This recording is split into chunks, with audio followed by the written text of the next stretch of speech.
Ici, c'est Lausanne. Lausanne, capitale olympique. Lausanne, 4e ville de Suisse.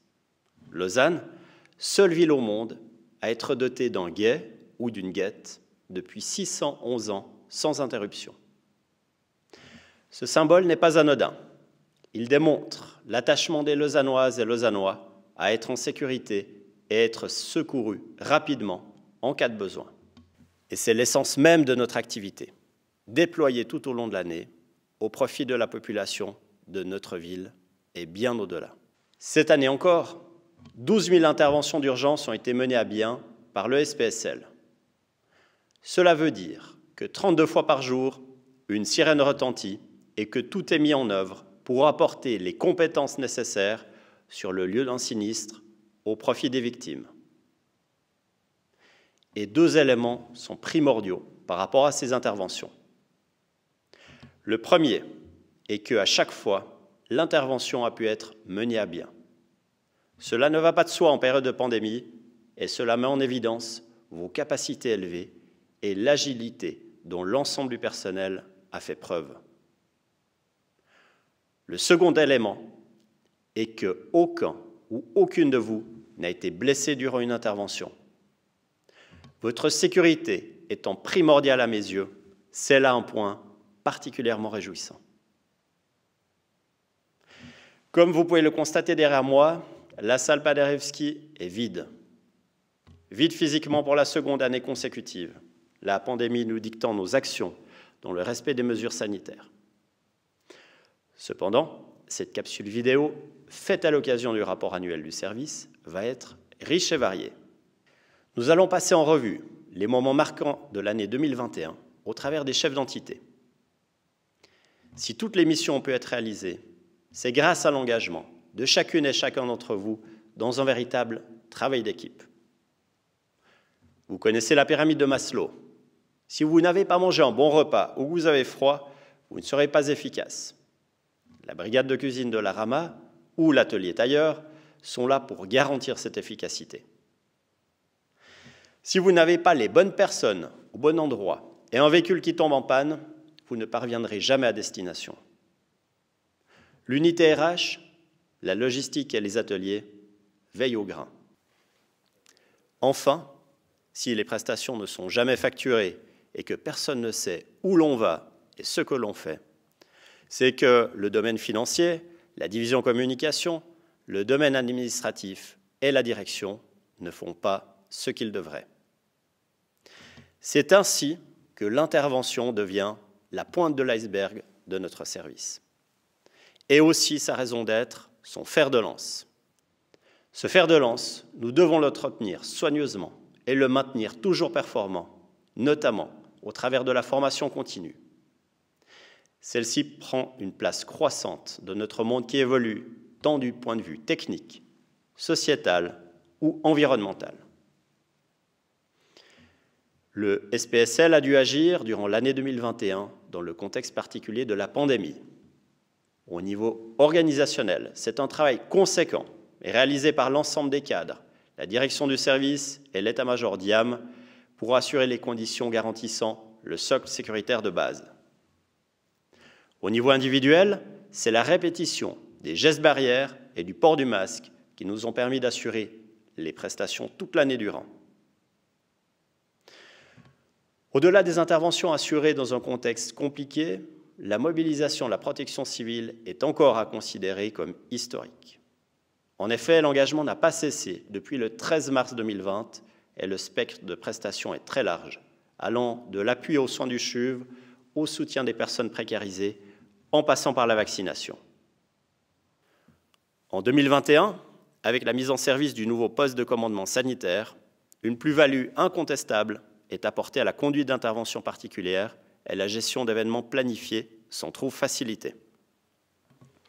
Il complète ainsi le dispositif à disposition du SPSL, comprenant déjà le véhicule poste de commandement des sapeurs-pompiers et le poste de commandement de la protection civile, qui ont déjà eu l'occasion de faire leurs preuves. Chères collaboratrices, chers collaborateurs, je me réjouis de pouvoir m'adresser à vous en ce début de 2022 et d'ores et déjà vous souhaiter le meilleur. Je suis un peu seul, bien que très bien accompagné dans cette salle, et je me réjouis de vous retrouver plus tard, tous ensemble. L'année 2022 sera importante, mais je reviendrai brièvement sur 2021. À l'échelon mondial, la pandémie continue, comme nous le savons toutes et tous. À l'échelon plus local, l'année 2021 a été marquée par les élections. Ça n'est pas l'occasion ici de parler de politique, juste pour dire qu'il n'y a pas eu de bouleversement au niveau de la municipalité et que je me réjouis de pouvoir continuer à occuper la fonction de directeur de la sécurité et de l'économie, en particulier en lien avec le SPSL. La municipalité a adopté un programme de législature qui va évidemment impacter les prochaines années.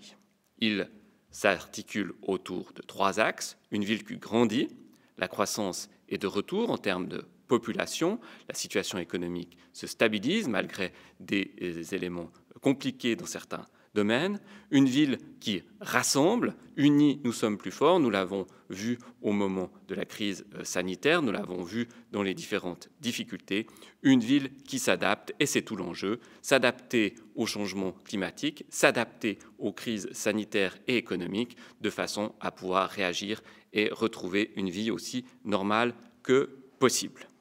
Dans le domaine du SPSL, ça se traduira par un renforcement des différentes synergies, un renforcement aussi du service afin que toutes les missions puissent continuer à être développées en lien avec nos différents partenaires, mais toujours en jouant un rôle de leader.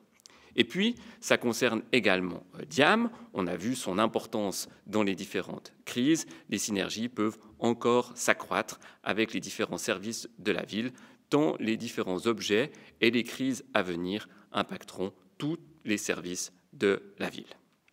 C'est aussi l'occasion de vous dire la satisfaction des projets débutés et qui se déploieront ces prochaines années. Je pense par exemple à Rama 2, au partenariat avec l'ECA, au magnifique complément qui se situe sur le site de Montron.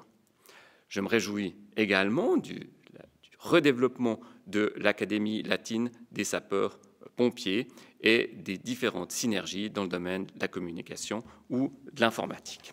Voilà, le travail ne manque pas. Je sais pouvoir compter sur un service qui fonctionne à satisfaction, à merveille, qui a donné les preuves de sa résilience. J'espère que tout ira bien pour vous et vos familles dans ces prochains jours, que nous passerons encore une fois cette vague sans trop de dommages. Je vous remercie tout particulièrement pour votre engagement au quotidien, jour et nuit, pour la population lausannoise, celle de l'agglomération aussi, et parfois celle du canton, évidemment. Je remercie la direction du service pour le niveau et la qualité des prestations fournies, et j'aimerais dire aux intervenants feu bleu que je partage les différentes préoccupations qui me remontent. Prenez soin de vous et de vos proches. Bonjour à toutes et à tous. Bienvenue dans la rétrospective 2021 des sapeurs-pompiers du SDIS Lausanne-et-Palanges. L'actualité qui a marqué cette année en quelques chiffres. 307, c'est le nombre de sapeurs-pompiers professionnels et volontaires qui ont porté secours à la population de l'agglomération lausannoise et du canton de Vaud. 1950, c'est le nombre d'interventions auxquelles le SDIS Lausanne-et-Palanges a répondu présent à mon entière satisfaction. 160, c'est l'augmentation des interventions pour l'entier du SDIS par rapport à l'année précédente. 77%, c'est le pourcentage des interventions qui se sont déroulées sur la ville de Lausanne, soit 1502. Mais la rétrospective 2021, c'est aussi l'avancement des travaux permettant la mise en œuvre, le 1er janvier 2023, du projet de vision intégrée de la défense incendie et secours. À cette date, en semaine de 6h30 à 18h30, les sapeurs-pompiers professionnels de la ville de Lausanne interviendront dans la majorité des communes de l'agglomération lausannoise en premier échelon et pourront être appuyés par les sapeurs-pompiers volontaires en tout temps.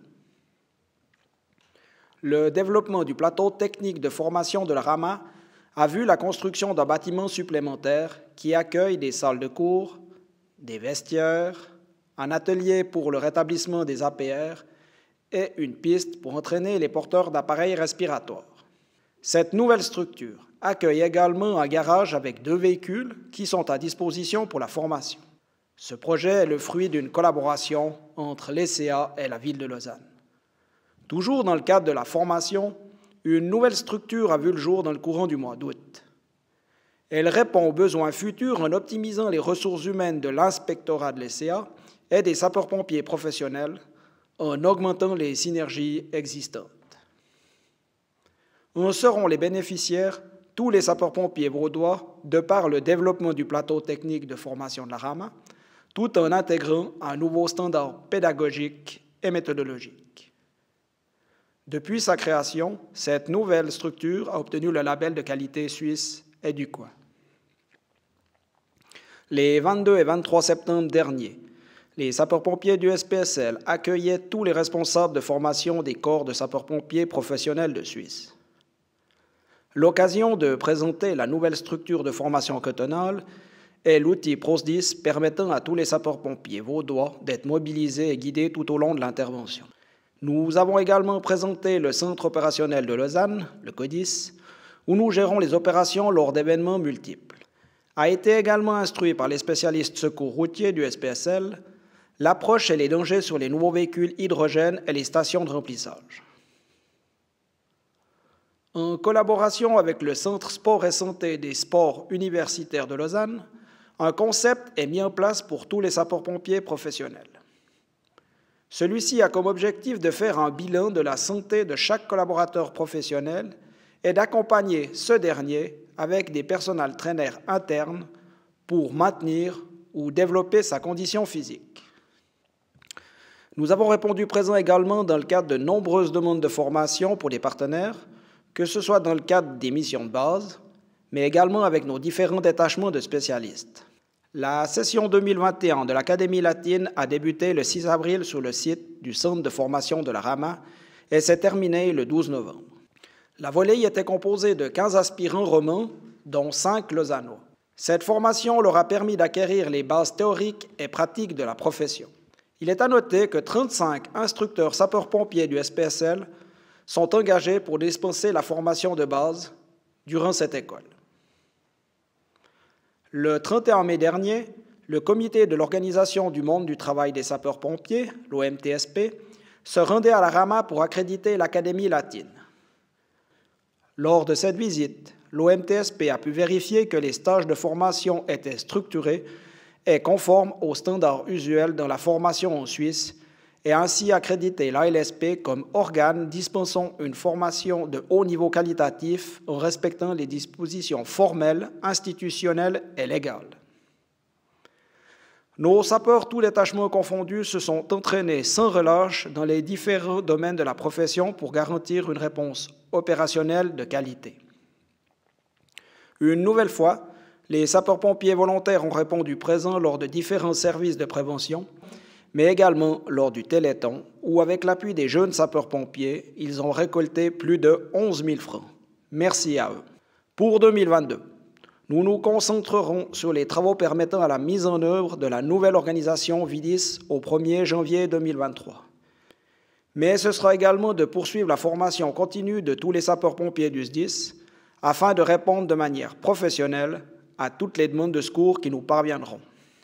Avant de clore cette rétrospective 2021 des sapeurs-pompiers du SDIS Lausanne-et-Palanges, je tiens, au nom de l'État-major, à vous remercier sincèrement de votre travail et votre engagement tout au long de cette année. Vous pouvez en être fiers. Bien, chers collègues, l'année 2021 est derrière, vive 2022. Mais avant de se séparer définitivement de cette année écoulée, j'aimerais vous en faire une brève rétrospective. 2021, c'est quoi? Définition. 2021, c'est 8365 missions ambulances, un nombre jamais atteint dans l'histoire du service. 2021, c'est 1538 missions SMUR. 2021, c'est 25 engagements GRIMP. 2021, c'est au total 9928 interventions que vous avez effectuées au profit de nos patients et partenaires. 2021, c'est aussi 6665 heures supplémentaires effectuées, y compris les gardes accomplies par notre pool d'auxiliaires, soit l'équivalent d'environ 4 répétés. 2021, c'est la résilience face à la pandémie. Malheureusement, 2021, c'est également une augmentation des annonces d'actes d'incivilité à votre égard. Bien que la majorité de ces cas n'ont pas ou peu de conséquences, ils restent inadmissibles et font l'objet d'une surveillance et d'un suivi avec nos partenaires. Aussi, j'aimerais ajouter à cela les 40 interventions du groupe débriefing SPSL. Sur ce nombre, 22 prises en charge de ce groupe sont au profit des ambulanciers. Merci à eux de veiller sur vous. Cette année passée était également l'année du renouveau et du changement concernant la formation continue interne. Gros chapitre, gros chantier, gros succès. Merci à toutes les personnes impliquées dans ce dossier. Tous les retours sont positifs et cela est très motivant. Perspective 2022. 2022 vers du mieux. Sans doute mon côté verre à moitié plein aimerait vous convaincre. Pour notre entité 2022, ce sont plusieurs défis comme asseoir notre position de service centre auprès de la Direction générale de la santé, continuer à former notre future relève avec l'accueil des étudiants des diverses écoles romandes, pérenniser le team formation afin de continuer à vous offrir une formation continue de première qualité répondant à vos besoins et aux exigences actuelles, répondre et tenir face à la pandémie, ainsi qu'assurer les prestations parallèles de garde aux différentes manifestations sportives, qu'elles soient régionales ou internationales, et cela malgré une activité opérationnelle grandissante. Philippe Robadet et moi sommes fiers de pouvoir compter sur vous cette année et ainsi continuer ensemble à effectuer des prises en charge de qualité au profit de la population, ainsi qu'à relever de nombreux défis déjà connus, tout comme les insoupçonnés. Merci à vous. Heureux de tous vous retrouver pour cette rétrospective 2021. En 2021, notre RPC Lausanne Distri a dû se réorganiser suite à l'entrée en vigueur de la nouvelle loi sur la protection civile ayant pour effet de réduire nos effectifs de 30%. Tout comme en 2020, nos effectifs ont été intégralement engagés au profit de l'intervention Covid-19 de la 2e à la 4e vague, et ceci sans discontinuer. Les interventions principales ont été l'appui pour la vaccination, le milieu hospitalier et les établissements médico-sociaux, sans oublier les plus démunis. Dès que la pandémie nous l'a permis, nous avons dispensé certaines instructions à nos astreints afin de maintenir le socle de base minimum. Durant un bref répit estival, nous avons apporté notre soutien au bon déroulement de 2 événements sportifs de la région, mais avec des effectifs drastiquement revus à la baisse. Cela nous a également permis de retrouver un semblant de normalité salutaire pour le moral de tous. Perspective 2022. Après un second Noël passé sous les drapeaux dû à la 4e et au début de la 5e vague, nos effectifs se verront vraisemblablement encore fortement impactés pour lutter contre la pandémie. Nous naviguons et naviguerons au gré des marées. Un programme d'instruction adapté est toutefois en cours de finalisation afin de pouvoir, si cela nous est permis, retrouver une nouvelle forme de normalité. Différents événements sportifs d'importance régionale, nationale et internationale sont agendés et devraient impacter l'ensemble du bataillon de notre RPC en 2022. Ceci sous réserve de l'évolution de la situation sanitaire. Au nom de l'état-major de notre organisation, je tiens à vous remercier de votre engagement tout au long de l'année et compte d'ores et déjà sur vous pour relever nos prochains défis. Mes chers et mes chères, l'année 2021 aura été, contre toute attente, à l'image de 2020.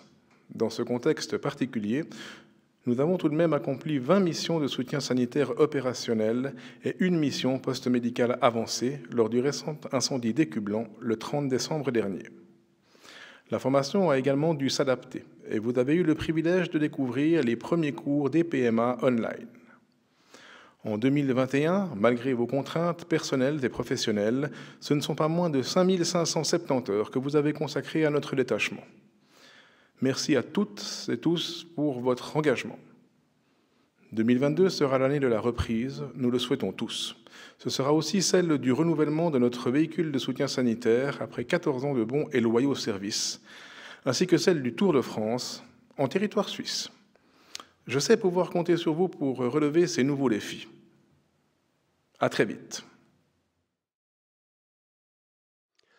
À l'instar de la Covid-19, la police du feu n'a pas cessé d'être active tout au long de l'année 2021. Elle a même eu fort à faire pour répondre aux multiples demandes de création de terrasses des établissements publics ou encore lorsque les organisateurs de manifestations ont été autorisés à reprendre leurs activités. Les dossiers de mise à l'enquête publique n'ont, quant à eux, pas connu le ralentissement observé dans d'autres secteurs de l'économie locale. 2021 a été l'occasion pour la police du feu de passer au tout numérique, en ce sens que les dossiers de mise à l'enquête sont désormais traités exclusivement sous format digital et que les visites de fin de travaux et des sites de manifestation se réalisent à l'aide d'une tablette connectée. Le gain se traduit par une plus grande efficience et une meilleure flexibilité, sous réserve qu'un variant malveillant de la COVID-19 ne mute en virus informatique et ne vienne infecter nos machines. Cette évolution permet ainsi à la police du feu de remplir activement sa mission de soutien et de conseil auprès des architectes et des projeteurs, et de contribuer pleinement à la réalisation du programme de législature 2021-2026 de la municipalité dans le domaine du développement urbain et des logements de qualité.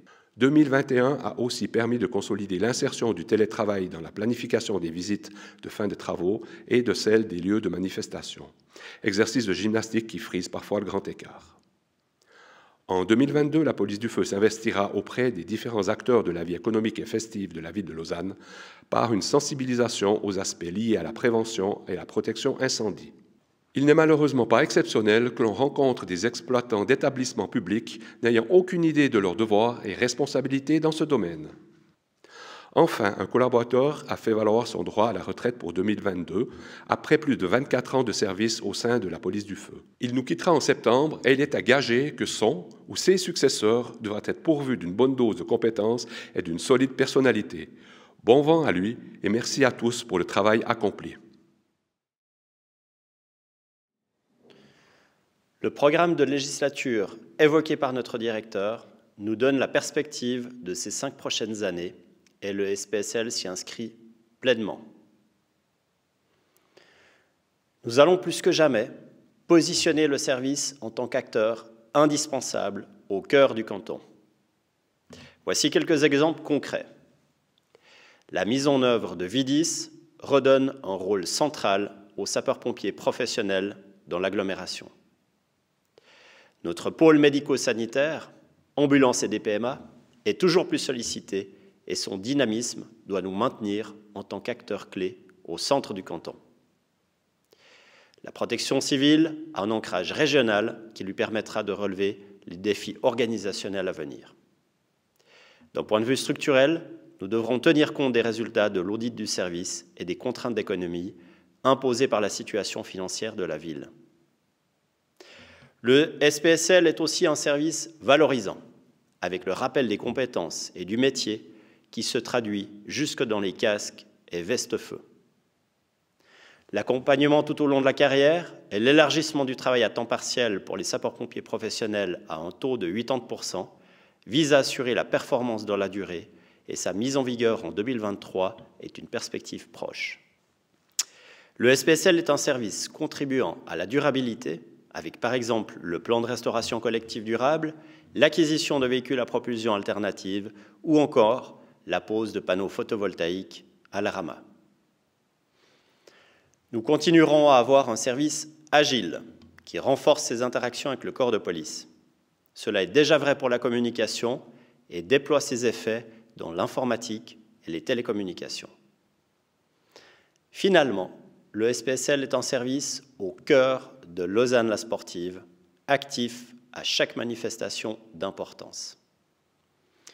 Les perspectives pour des événements marquants 2022 sont déjà riches, avec en juin l'inspection quinquennale des sapeurs-pompiers, qui sera l'occasion d'une belle vitrine des métiers de secours du service. En juillet, l'arrivée d'une étape du Tour de France sera un défi majeur pour nous toutes et tous, qui placera Lausanne sur la carte cycliste mondiale. Avant cela, en avril, le Tour de Romandie aura déjà eu son prologue à Lausanne et nous contribuerons à une grande première en octobre avec le Tour de Romandie féminin qui sera lui aussi présent dans la capitale olympique. Bien entendu, quelle que soit la situation sanitaire, nous allons encore et toujours accomplir nos missions d'urgence et assurer, si besoin, la montée en puissance. Pour cela, je compte sur vous toutes et tous pour que nous maintenions la plus haute vigilance face à la pandémie. Jusqu'alors, notre capacité de résilience a été complète. Maintenons le cap. Je ne saurais terminer ce rapport sans remercier nos fidèles collègues qui fêtent cette année leur jubilaire. Merci à elles, merci à eux et mes plus sincères félicitations pour ces nombreuses années au profit des Lausannoises et Lausannois. En vous réitérant, au nom de tous les membres de la direction du service, mes remerciements pour votre engagement sans faille, je vous souhaite, à vous et vos proches, de rester en bonne santé. Je vous souhaite une excellente année 2022 dans l'accomplissement de nos missions.